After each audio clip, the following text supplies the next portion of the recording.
अच्छा जी, अब जूद खून से निकलते हैं और 11वें गांव से हम साइकिलिंग करेंगे जहाँ तक भी पॉसिबल हो सका मगरिब से पहले पहले, और फिर वहीं पे स्टे हो जाएगा। यहाँ पर रुकने का वैसे कोई मकसद बनता नहीं था।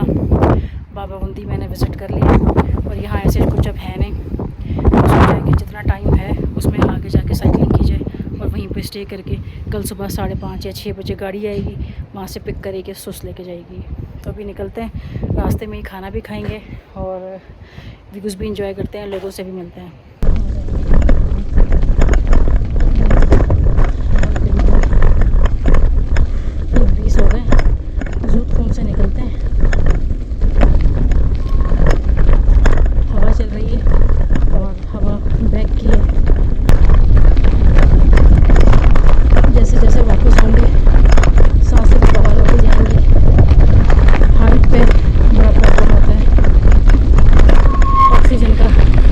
ऑक्सीजन का बहुत प्रॉब्लम होता है। अब जैसे जैसे वापस जा रहे हैं आगे जाते जाएंगे, ऑक्सीजन नॉर्मल होता जाएगा।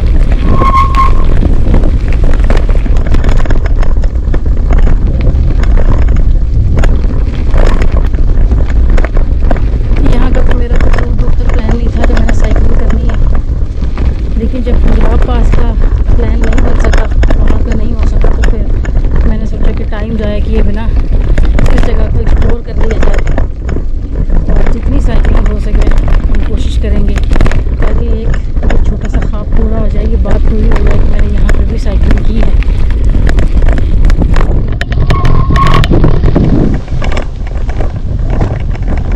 में आके आज पोलो मैच भी है, टाइम से पहुँचना है तो आज पोलो मैच भी देखें।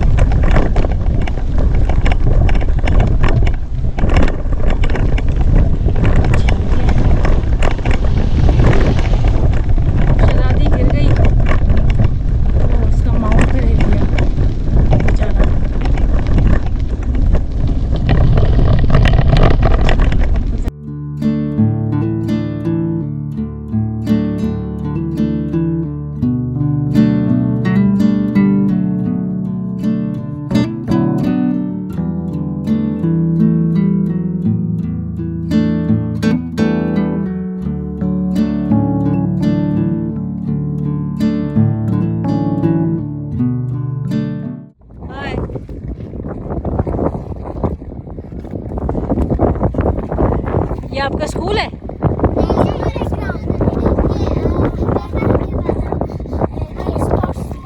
आज तो आप लोगों का स्पोर्ट्स डे है ना?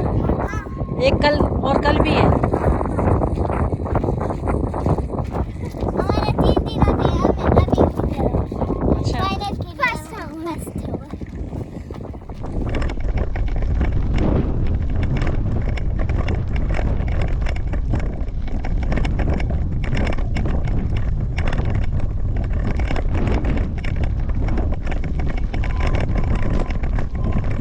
वो यहाँ से कितनी दूर है? अभी इस गांव के बाद? चलो उधर ही मिलता है। उधर कोई होटल वोटल है खाना खाने के लिए? नहीं है? अच्छा चलो फिर मैगी बना के खाएंगे। ओके फिर गुड बाय।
ये बच्चे पहले इतना बातें कर रहे थे, जैसे ही कैमरा आया सब छुप गए। कोई चीज़ तो नहीं गिर गई, हेलमेट तो नहीं गिर गया। देखा तो भागते हुए आए, कहते हैं कि आप हमारे घर आए, खाना खा लें। मैंने कहा बेटा बहुत शुक्रिया, पीछे अब नहीं जाना, मैंने आगे जाना है, पीछे गए तो फिर और टाइम लग जाएगा। Okay bye bye.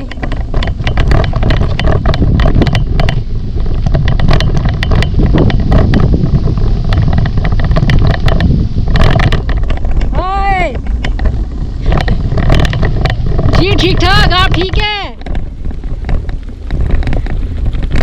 दिखाऊं कहाँ से आवाज़ आई है?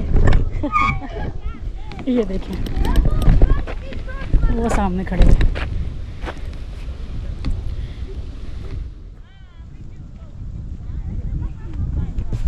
Bye bye. यहाँ पे जो फीमेल्स हैं वो बहुत काम करती हैं, घर सारा संभालती हैं, खेतों को संभालती हैं, बच्चों को ईच एंड एवरीथिंग वो करती हैं, रेस्टोरेंट भी चलाती हैं। बहुत मेहनती हैं यहाँ की औरतें और बहुत खुश अखलाक भी हैं। इतना काम करने के बाद भी लोग घबराते नहीं गेस्ट को खाना देने से, चाय पिलाने से। वो पीछे भी जो लोग थे वो लोग मुझे बुला रहे थे, मैंने कैमरा बंद कर दिया था उस वक्त। कह रहे थे आके चाय पिलाएं। चाय के लिए यहाँ पे आपको हर बंदा बोलेगा, खाने के लिए कोई कहे ना कहे, लेकिन चाय के लिए हर कोई से भी चल के आती है।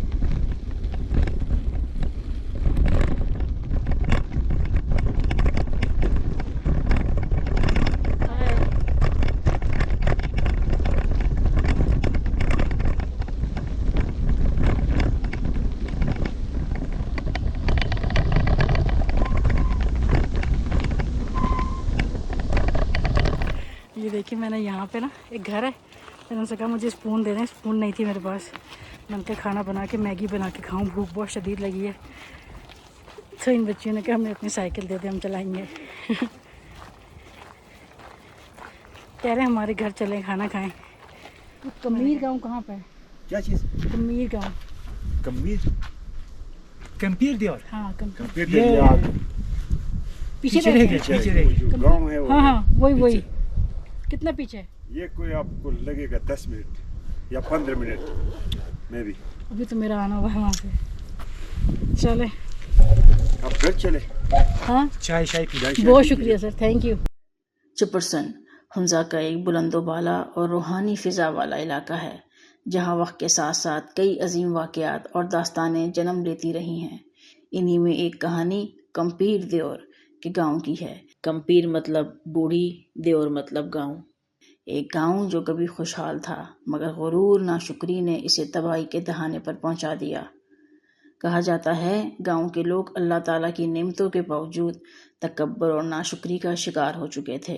इनमें से सिर्फ एक बूढ़ी नेक दिल औरत ऐसी थी जो सादगी, ईमान और मेहमान नवाजी में मशहूर थी। एक रोज़ एक बुज़ुर्ग फ़कीर के रूप में गांव आए।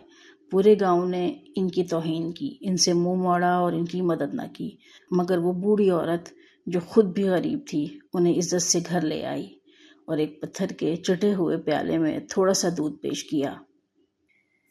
फ़कीर ने जब अपना असा दूध में डाला तो वो प्याला भर गया और ख़ुद ब खुद दुरुस्त हो गया।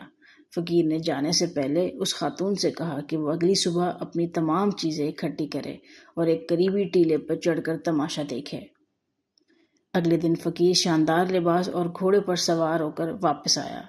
फिर जैसे ही उसने अपना असा ज़मीन पर मारा, एक क़यामत खेज सैलाब ने गांव को घेर लिया। सारा गांव पानी में बह गया। वो सब लोग जो गुरूर और बेईमानी में मुब्तला थे फना हो गए। इस सैलाब में एक छलनी तैर रही थी जो इस नेक औरत की थी। फ़कीर ने उसे उठाया और फिर गांव के बाक़ियात को ख़त्म कर दिया। सैलाब के बाद सिर्फ वो बूढ़ी औरत, इसकी बकरियां और इसकी छलनी बची। ये वाक़या एक निशान बन गया, एक इबरत की मिसाल कि एक ईमान, सच्चाई और आजिज़ी ही इंसान को बचाती है। अस्सलाम वालेकुम। कैसे हैं जी? ठीक हैं? अभी इधर दे ठीक है, ठीक है जी। इधर दा जी ठीक है। हाँ जी। अंदाजा से लग रहा है। अच्छा, चलो ना, चाय बनाएंगे। बहुत शुक्रिया सर।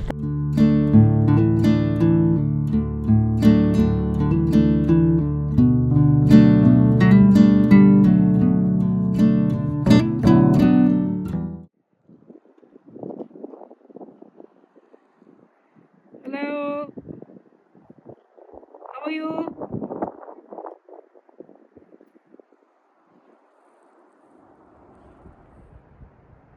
यहाँ से जो सबसे लास्ट गांव है जहाँ मेरा स्टे था जूदखून, वहाँ से पहाड़ों के ऊपर जाके आइबेक्स का शिकार भी होता है। और कहते हैं कि सेंसस, लास्ट ईयर सेंसस जो हुआ था उसमें 10,000 आइबेक्स हैं।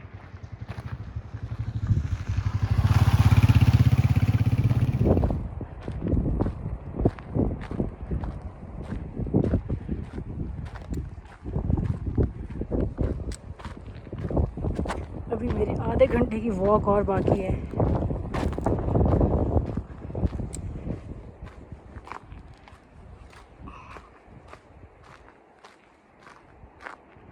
साइकिल मैंने किसी के घर पे छोड़ी है जहाँ पे मेरा स्टे है, और वो घर मुझे मिल नहीं रहा। पीछे भी मैंने देखा है तो बंद था।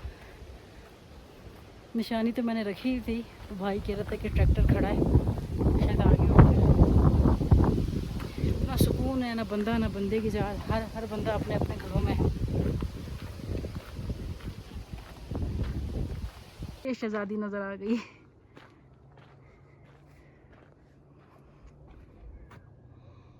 अच्छा जी, आज का स्टे मेरा यहाँ पे लोकल्स के घर पे है। मेरा राइडिंग करते हुए तकरीबन 4:30 पौने 5 बजे थे कि एक भाई मुझे मिले, उनसे गपशप हुई तो उन्होंने कहा आप हमारे घर पे स्टे करें, आप गेस्ट हाउस ना जाएं, जबकि गेस्ट हाउस में बात हुई हुई थी।